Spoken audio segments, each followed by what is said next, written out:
નમસ્કાર મિત્રો, સ્વાગત છે તમારું અમારી યુટ્યુબ ચેનલમાં। તો મિત્રો, જીએસએસબી એટલે કે ગુજરાત ગૌણ સેવા પસંદગી મંડળ દ્વારા પ્રયોગશાળા મદદનીશ વર્ગ 3 ની પોસ્ટ પર ભરતી બહાર પાડવામાં આવી છે। તો આ ભરતી વિશે આપણે તમામ માહિતી આજના વિડીયોમાં મેળવી લઈએ। તે પહેલા વિડીયો ગમે તો લાઈક અને શેર કરી દેજો, ચેનલમાં નવા હોય તો ચેનલને સબસ્ક્રાઇબ કરી દેજો। તો ચાલો મિત્રો, વિડીયોની શરૂઆત કરીએ।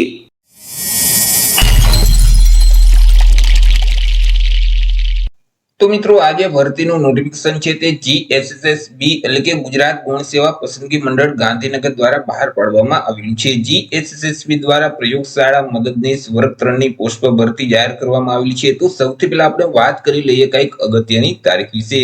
હવે મિત્રો, આજે ભરતી છે તેમાં જો તમારે અરજી કરવી હોય તો ઓનલાઈન અરજી ફોર્મ ભરવાનું રહેશે। ઓનલાઈન અરજી ફોર્મ ઓલરેડી શરૂ કરી દેવામાં આવેલા છે।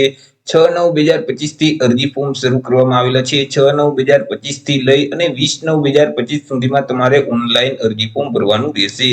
ઓનલાઈન અરજી ફોર્મ જે ઉજાસનું પોર્ટલ છે એટલે કે ujas.gujarat.gov.in નામની જે વેબસાઇટ છે તે વેબસાઇટ ઉપર જઈ 20/9/2025 સુધીમાં ઓનલાઈન અરજી કરવાની રહેશે। મિત્રો, ઓનલાઈન અરજી ફોર્મ ભરતી વખતે તમારે ફોટો અને સિગ્નેચર છે તે અપલોડ કરવાના રહેશે કે જેમાં ફોટાનું માપ છે તે 5 સેન્ટીમીટરની ઊંચાઈ અને 3.6 સેન્ટીમીટરની પહોળાઈ હોવી જોઈએ, જ્યારે સિગ્નેચરનું જે માપ છે તે 2.5 સેન્ટીમીટરની ઊંચાઈ અને 7.5 સેન્ટીમીટરની પહોળાઈ હોવી જોઈએ।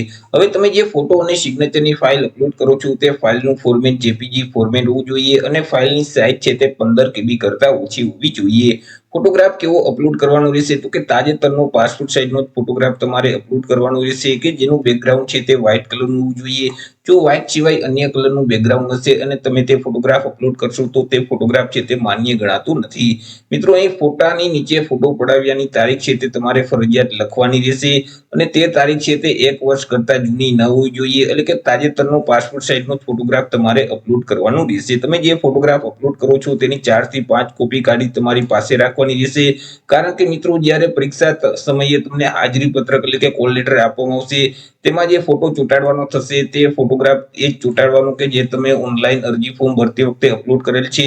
તે સિવાય મિત્રો, અલગ અલગ તબક્કામાં જ્યારે ફોટોગ્રાફ માંગવામાં આવે ત્યારે તમારે સેમ ફોટો જ આપવાનો રહેશે। જો તમે જુદા જુદા તબક્કામાં જુદા જુદા ફોટોગ્રાફ રજૂ કરશો તો તેવા સંજોગોમાં તમારી નિમણૂક છે તે રદ થઈ શકે છે।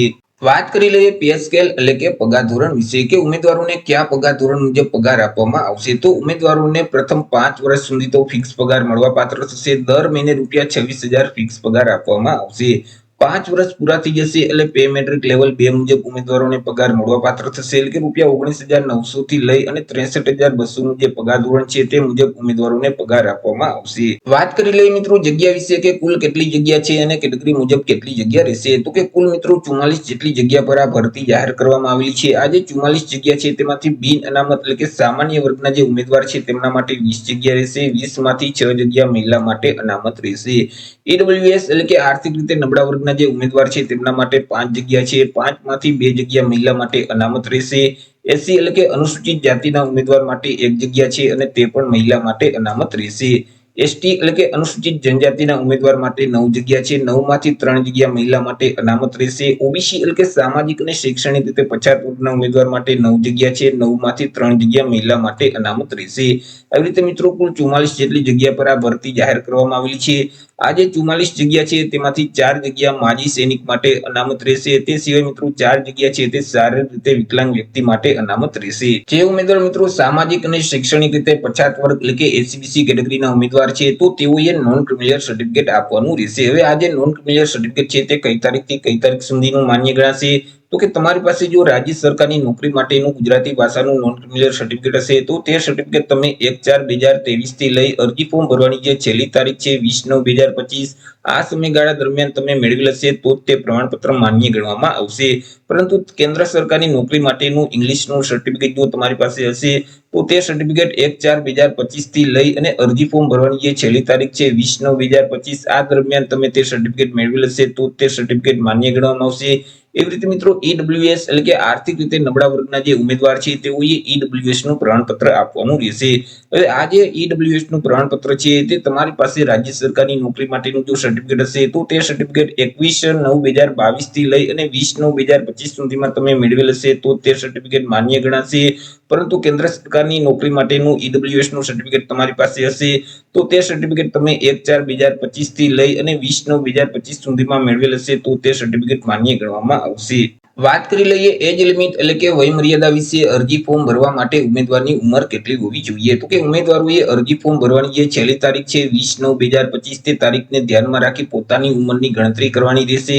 20/9/2025 ના રોજ ઉમેદવારની ઉંમર ઓછામાં ઓછી 18 વર્ષ અને વધુમાં વધુ 33 વર્ષની હોવી જોઈએ.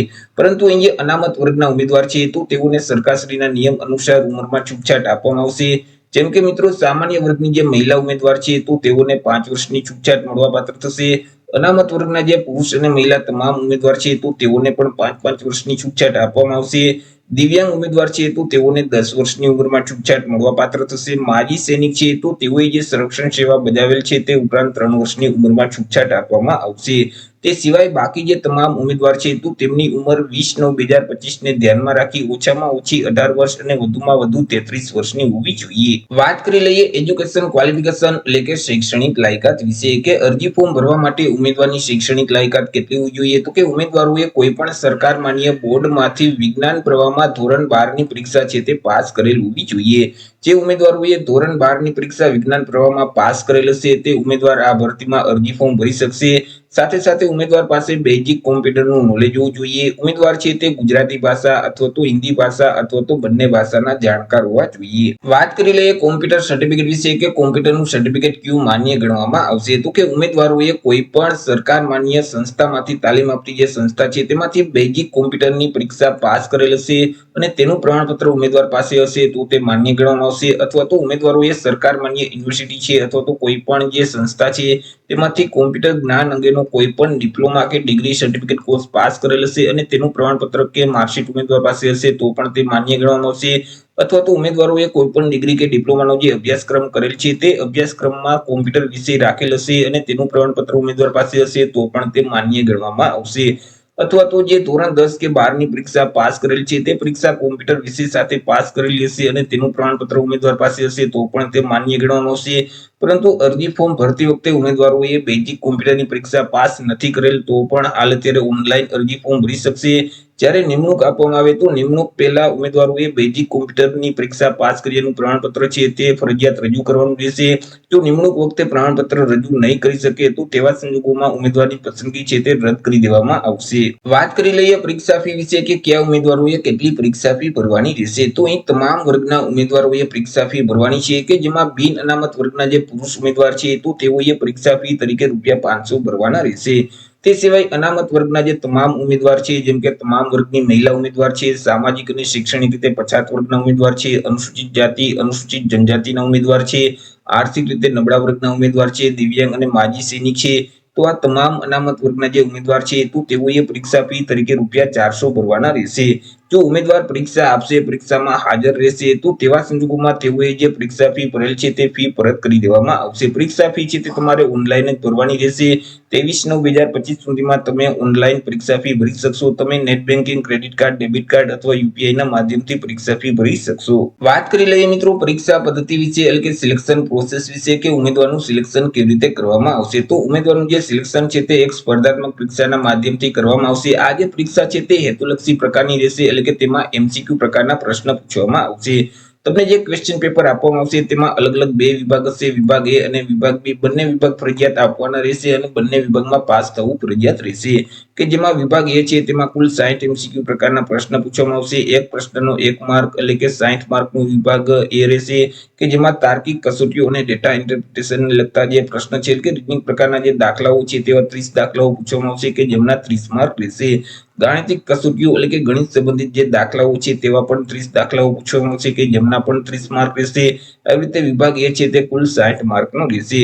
વિભાગ બી છે તેમાં કુલ 150 એમસીક્યુ પ્રકારના પ્રશ્ન પૂછવામાં આવશે. એક પ્રશ્નનો 1 માર્ક એટલે 150 માર્કનો વિભાગ બી રહેશે કે જેમાં ભારતનું બંધારણ, વર્તમાન પ્રવાહ, ગુજરાતી અને ઇંગ્લિશ ગ્રામર સંબંધિત 30 પ્રશ્ન પૂછવામાં આવશે કે જેમના 30 માર્ક રહેશે અને સંબંધિત વિષય અને તેની ઉપયોગિતાને લગતા જે પ્રશ્ન છે એટલે કે મિત્રો અહીં જે લેબોરેટરી આસિસ્ટન્ટને લગતા જે પ્રશ્ન છે તેવા મિત્રો 120 પ્રશ્ન પૂછવામાં આવશે કે જેમના 120 માર્ક રહેશે.